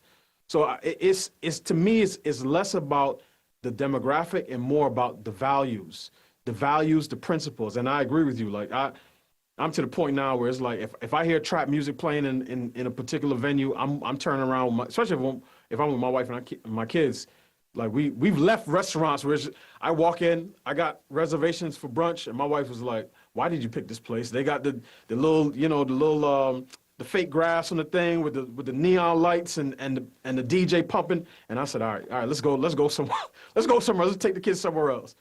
But I mean, it's like you're walking away from the conversation because you're trying to appease women. No, and I don't know Anton, you knew here. I don't know if you knew here. That's not how I get down. I'm sorry. I respect you. I respect your content. I'm only going by what it is that I see you saying right now, and it's directly tied to feminism. Even an example that you used with regard to the Black Lives Matters movement, that was a group of Black women lesbians that then took advantage of a marketing opportunity in order to continue to push an agenda based off of what corporate America was trying to champion. And you can't tell me that these organizations aren't smart enough to be able to realize who's behind a certain movement and whether or not they want to support it. Directly tied to that, the civil rights movement itself was hijacked by feminism, which was then hijacked by the alphabet community movement, which they then tied everybody in. Why you're starting to see Black and brown. Birthright citizenship itself was never meant for everybody. It was meant for American descendants or African descendants of slaves, but now we're using it and leveraging it, and the ones that's promoting it the most is women. If you want to see where a movement is going, all you have to see is women. Women, Black women in the community is largely the ones that are controlling where the vote happens in an urban community, and they are the ones that are the most vocal on social media. So if you're telling me that it's not directly tied to feminism, and that this whole empathy movement, the whole support of illegal migrants inside of the United States of America, that they didn't hijack it, even when they was trying to market why we should vote for Kamala Harris during the last election, and celebrated and talked more about my body, my choice, more about the things that wasn't relevant to the Black community. And when they finally started to communicate with Black men and ask them what they wanted them to change family court laws, which is directly tied to how it is that we're being impacted in single motherhoods, is raising men that ultimately aren't really a fabric of what it is that we want or the model of what we want men to be inside of our communities. If that's not all directly tied, if you're telling me that the separation of families, that they marketed certain people to be tied to the Democrat Party based off of the fact that they knew that separating families or removing fathers from the household, and that they didn't update family court laws, even though they were established at a time where women had less choice. If you're telling me that that's not directly tied to what it is that we're looking at politically or what it is that we see happening from an immigration perspective and who we supporting, then I would tell you that you're running away from the real issue, because if you want to solve for an issue, you got to get to the foundation of why we're here in the first place. It is directly tied to feminism. Everything is interconnected. And so I can't ignore it, because when I see people say I want a partner, not a husband, and they're making decisions on behalf of their family, then I know that that is the foundation. That is the culture. The culture is the thing that we celebrate the most in the community. It's not what we think it is. It's not our history. History and culture, a lot of times we get that mixed up. It all is interconnected. And when I see them marketing an opportunity, they're not marketing it to you, they're marketing it to your wife. No, I think you misunderstand what I'm saying, right? And this is, my comments have nothing to do with trying to appease anybody. What I'm saying is you reference a number of different political issues, and we could go through each one of them, and I'm not going to do that. And I could say, okay, if I want to give each one of them a score and to say, you know, which ones I think are most directly impacted by feminism, out of 100, I'd say, okay, the state of the Black family, that's a 99. I may say a lower score for something else. If I really want to get at the root of the immigration problem, I think that this is largely a bipartisan issue.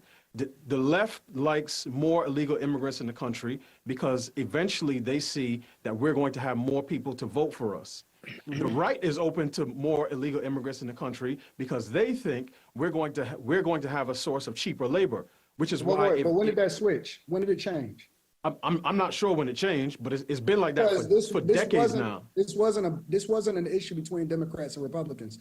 If you go back and you look at footage from the mid to the early 90s, Democrats were saying the exact same thing as Trump. As a matter of fact, there's footage out there of Joe Biden and Nancy Pelosi specifically saying literally word for word some of the same things that Trump is doing today. Right. They were saying it. They were saying it, but they weren't legislating it. And we've absolutely were legislating it. We've had advocates for closed borders. We've had several presidents who have talked tough on immigration. But again, because one of the policy things that any president could choose to do, and Congress could certainly pass, is to say, look, we're not just going to enforce this at the border, which we should, right? Because if you don't have a border, you don't have a country. Just like if you don't have a front door to your house, you don't have a home. Mm-hmm. But we're also going to enact enforcement on employers. So if you employ people who are here illegally, you're going to get arrested. Your company is going to get fined. I mean, these are things that, again, the politicians could do, but there's a reason that I think the problem has continued to metastasize over the years. And what I'm saying is this is largely a bipartisan problem. Now, if you want to make the argument that feminism encourages women to display empathy to people that they should not display empathy to, I would agree with you 100%. And that may speak to some of the people who take to the streets. What I'm saying is I don't necessarily see the thread or see that as the core of why over the course of the last couple of decades, you've had tens of millions of people enter the country illegally, and neither political party show a willingness to do anything about it. That's the point that I was making. Not a point about BLM. But again, I think that you're off because, again, the reason why I asked you when it switched is because I believe that if you look at the Democrat Party today and you look at it of yesteryear, even from the boomer generation, again, it's a completely different party. The foundation, who it is that they market themselves to is the most important thing. They don't market themselves to men. They don't market themselves to people that ultimately make decisions that's in the best interest of the country.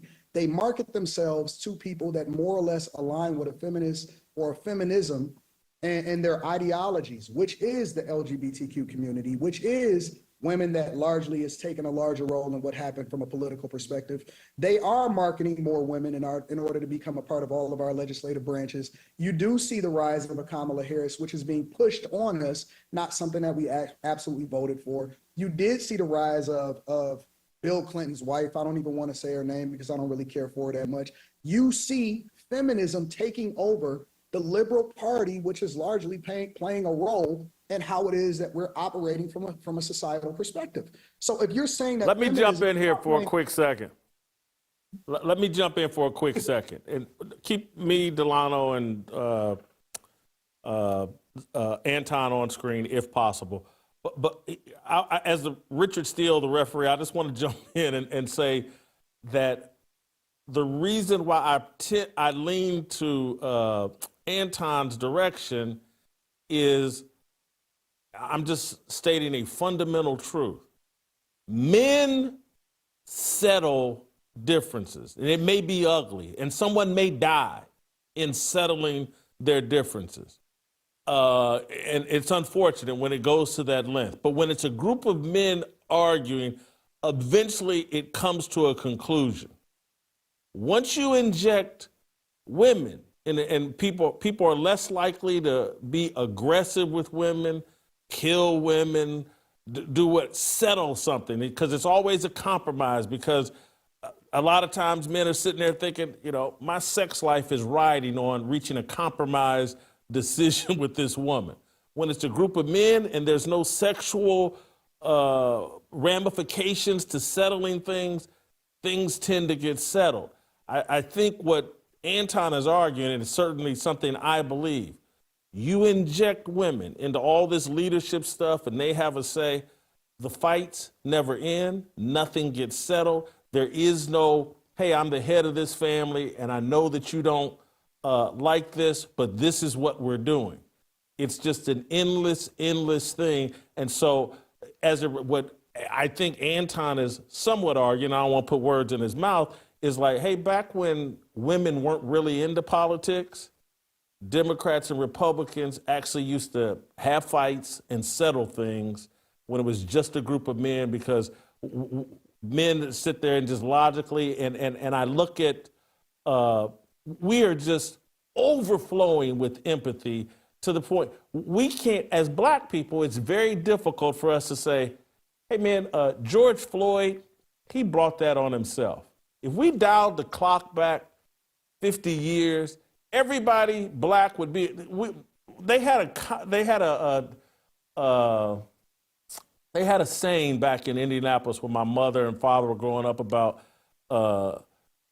dogs and ninjas that chase cops end up dead, and that you go chase a cop car, you're gonna end up dead.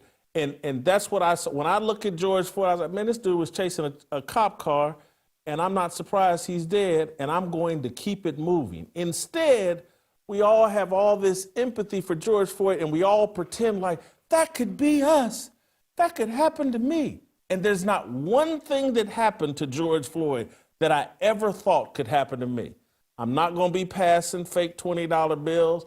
I'm not going to be high on fentanyl somewhere. Police tell me to get in the back of the car. I'm going to get in the back of the car and I'm going to drive. None of it could I relate to. But we all went around with this empathy, and some woman shot it on her cell phone, and everybody feels sorry for George. I don't feel sorry for Jacob Blake. I do feel sorry for Breonna Taylor because she had a simp for a boyfriend to let her get out of bed and go chase a cop car, and she wound up dead like a dog and some of these dumb ninjas that love to chase cop cars. Anyway, I'm going to let y'all go. Anton, if you can briefly, have I misrepresented what you said? Do it briefly and throw the microphone back to Delano so he can respond.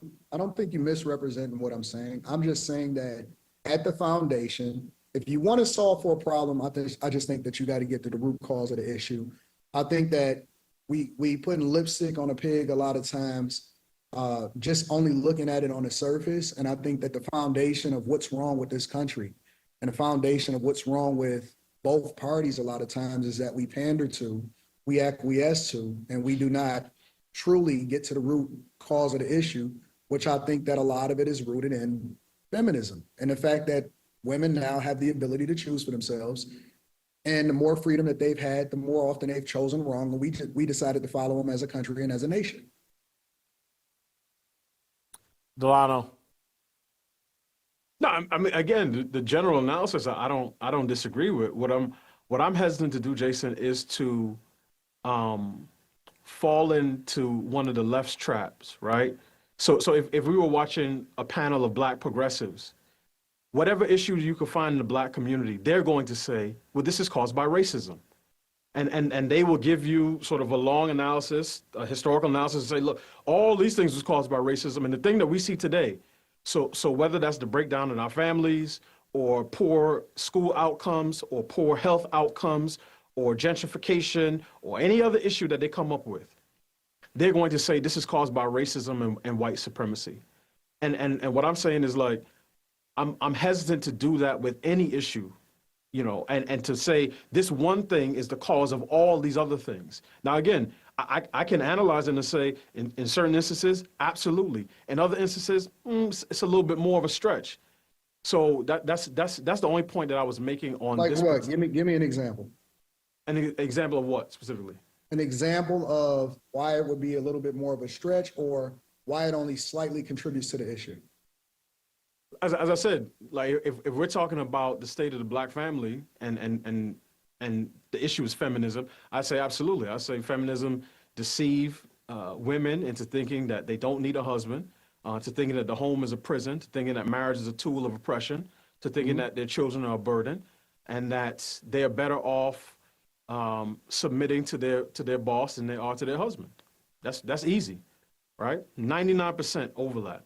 Again, if you're talking about why immigration has gotten out of control, and certainly since I'd say the 1980s, I'd say to attribute that directly to feminism, I think is more of a stretch, because there are specific. Hold on, Anton. There's specific policy issues that are at play there, and as I said, you're going to have a problem you're going to have a problem when both parties have an incentive to do something. And one party has an incentive to invite more people in because they think they're going to get votes. And another party has an incentive to invite people in because they think they're going to get cheaper labor. And when you have that type of bipartisan issue and bipartisan consensus, people will talk a good game on the surface, but you're going to have a problem that becomes entrenched. So I see that as, I see the failures of our leaders. And I think me, you, and Zeke all have kids. We're both all of us are dads. And I've used this analogy before, Jason, on the show. You know, my wife and I, we adopted her maternal cousin. When we told our kids that they're gonna get a new sister, they were happy. They were, oh yeah, we want a new sister. This is cool. This is great. If we told our kids, if we went back to our kids the next week and they said, okay, from here on out, from this week, for the next 3 years, every week we're going to adopt a new child. So after you know, a couple of years, you're gonna have 1,500 new siblings. Eventually, they're gonna say, you know what? I don't know that we have enough resources to go around, and they are going to resent they're going to resent the new children, where they should really point their resentment at us, and particularly at me as their father, for mismanaging my household. And that's the point that I'm making about political leadership, right? But here's the thing, though. I understand. Here's the thing, though. What about throwing into that powder keg the fact that you're incentivized to be a single mother because you can then latch on to the government as your father, and that's one of the reasons why we continue to see children having children out of wedlock, right? If you're not, because you'll say, for example, well, you know, one party is incentivized to have more of these people over here, and so they can increase their voter base. And then on the other side, the other party is incentivized to go over here in order for us to have cheaper labor. Well, but one of the ways in which they're creating an environment where people are attached to the Democrat plantation for the rest of their life is the fact that all of us, most of us that grew up as Black people were told that we vote Democrat regardless of whether or not we lived conservative lives. We could be raised in church, we could be told a certain thing, so on and so forth, but we were told that the Democrats were for the poor and Republicans are for the rich, when in reality, Republicans are for smaller government and to remove the barrier entries for you to be able to do it yourself, and Democrats are for basically tying you to the government in order to incentivize you to do something based off of how they control the narrative, right? And so we weren't taught that as children, but one of the ways in which we continue to stay in this cycle of poverty and this cycle that continues to keep us on the Democrat plantation, which then forces people to vote a certain way, even though it's not in their best interest. You could talk to people all day long, and I can ask Black people, hey, do you support illegal immigration into the country? No. Do you support men playing in women's sport? No. Do you support, then why are you voting Democrat? And they say because we're supposed to, and because Democrats are for the poor, and we don't want the billionaire class to get all of the tax breaks, which is completely false. But how do they keep you in that narrative? How do they keep you thinking this way? They keep you that way because they don't incentivize strong families. They take care of you when you decide to have children out of wedlock. And if you tell them, hey, I don't know where my baby daddy is, you'll get an increase in food stamps, and you can then pass on Section 8 to the next generation, which basically keeps us in this cycle of poverty. So if you're telling me that feminism itself, which advocates for some of the very things that we are against as conservatives, and I don't know if you consider yourself adamantly a conservative or whatever, but if feminism itself is not in the very face, falling in the very face of the thing that we advocate against in order to keep our families together, but they're incentivizing you to keep the federal government as your daddy, which then feeds into all of the other issues that they package. It's like a bad investment, a bad ETF that they put all together, and they say, hey, you got to vote for this based off of this, even though the majority of it is not in your interest. How can you say that it's not at the foundation, that the very thing that keeps us in this cycle of poverty, when our mindset and our cultural norms and the things that we celebrate the most is directly tied to the way that we vote, which then gives all of these people the battery in their back to advocate for something just because they don't like Donald Trump. They're going to go out there and protest and say, I'm rocking with them because I don't like him. Most of the people that voted against Trump, that voted for the Democrat Party, they voted against Trump, not for their best interest for what it is that they were marketing to them. It's directly, indirectly, and directly tied to feminism, which breaks our families down and keeps people in this circle of poverty, that then they get on TikTok and they market to the rest of the nation that this is what makes sense to us as Black people, or this is what makes sense to poor people. It's directly tied. I'm gonna hop in here because we got to land the plane. But this is fantastic. It's been fantastic. I'm gonna make a final point. And just because Delano, Anton has talked more than you, and me and Anton together have definitely talked more than you, I will give you a little final say. But I do want to say this, and this is what I believe, and this is why I'm polarizing, and this is why a lot of people are afraid of me. If we removed women from political office, trust me, we'd have a border wall and we wouldn't be having any of these conversations about all these illegal immigrants coming into this country. There'd be a handful of men that would be, yeah, no, we should open the border.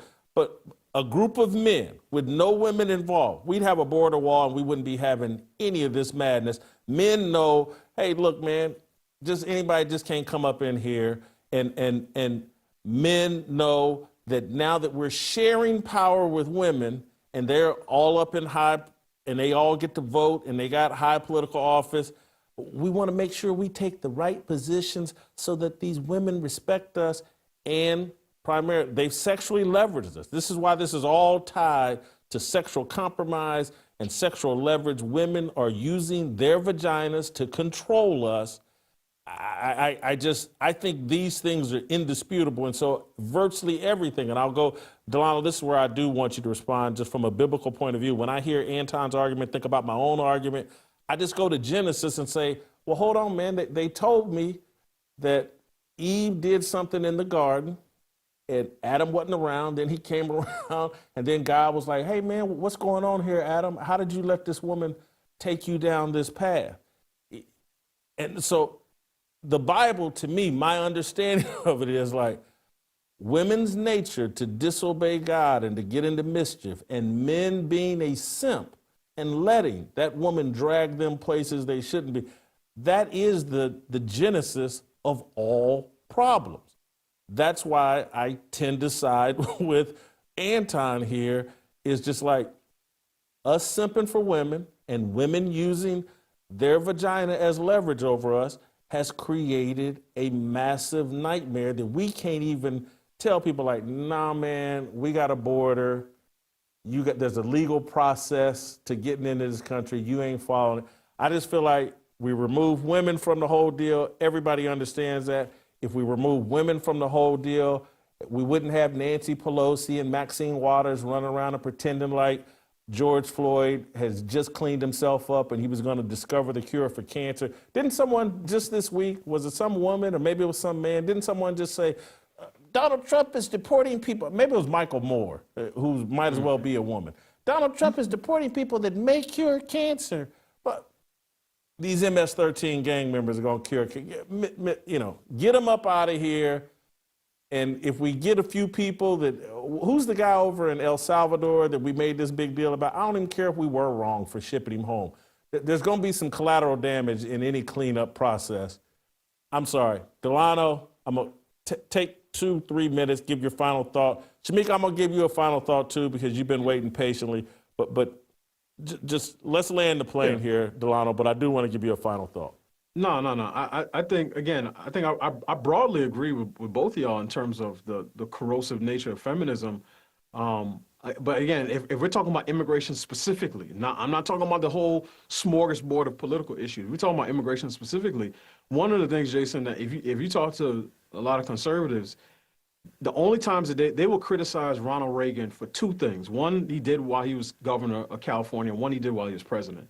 When he was governor, he signed the first no-fault divorce bill, right, which sort of was one of the first dominoes to drop as it relates to redefining marriage. So no longer sort of a lifelong union and covenant unless you had, good reason, abuse or adultery or something to that effect, right? So he signed no-fault divorce. That was in 1969. And then he signed an immigration amnesty bill in the mid-'80s. And a lot of people will say this is where this problem started, because it sent the message to people that if you come to this country illegally and you stay around long enough and you work and as Anton was saying, right, if you make people think that you're paying taxes, eventually we are going to grant you citizenship. And that's one of the things that you hear in this debate as well, right? So they'll say, okay, yeah, we got to seal the border, but then how are we going to deal with the people who are here already? So I think, again, I'm not downplaying the role of feminism in many of the issues that we deal with as a culture and in our politics. And as I said, if you're talking about the family, anything having to do with sort of the home, the family unit, I think the case is a lot stronger there. But it's interesting to me that Hispanic men swung for Trump. I think it was probably a 10, 12-point swing between 2020 and 2024. Hispanic men, I think it was about over half of Hispanic men in this country who voted in the 2024 election, and these are obviously citizens, voted for Donald Trump. So it's not even to say that the left's rhetoric is particularly effective in that community. I think it's much more effective in our community for a number of reasons, some of them historical and some of them, again, dealing and having to do with this issue of particularly the intersectional feminism, right? It ain't, because for us, it's not Gloria Steinem and Betty Friedan that have caused the problems. Is Audre Lorde and Angela Davis and Alice Walker and Bell Hooks who have caused many of the problems that we see in the Black community. So, I mean, you know, maybe we get to the point where women say, you know what, I'm no longer interested in politics, and we can see what the men do.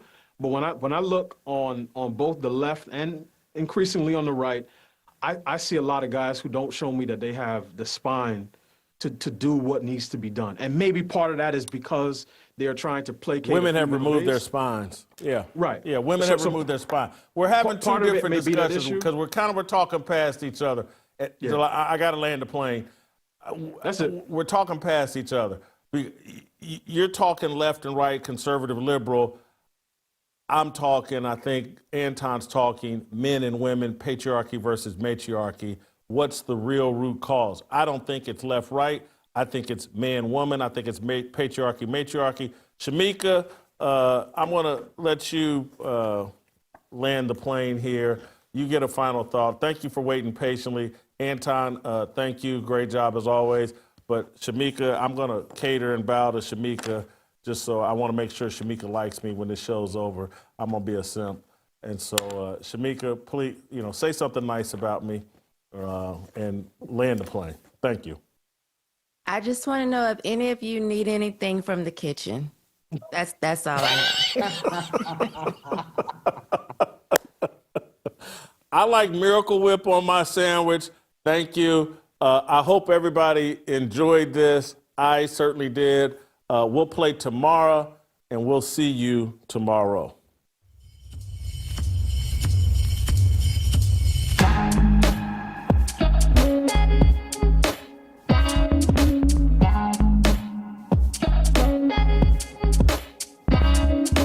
Waiting for the countdown, coming off the breakdown, standing in line for freedom. Looking for a breakout, feeling like a standoff, nothing in life like freedom. Came in like a fighter, striking like a ladder, making all these moves for freedom. I want freedom. No negotiation, my sister, no relation. We all just wanna have freedom. Sitting on a corner, never been alone. I'll break my back for freedom. Blessed, we are living, get back. We are receiving, no deceiving. We all wanna be free. We want freedom.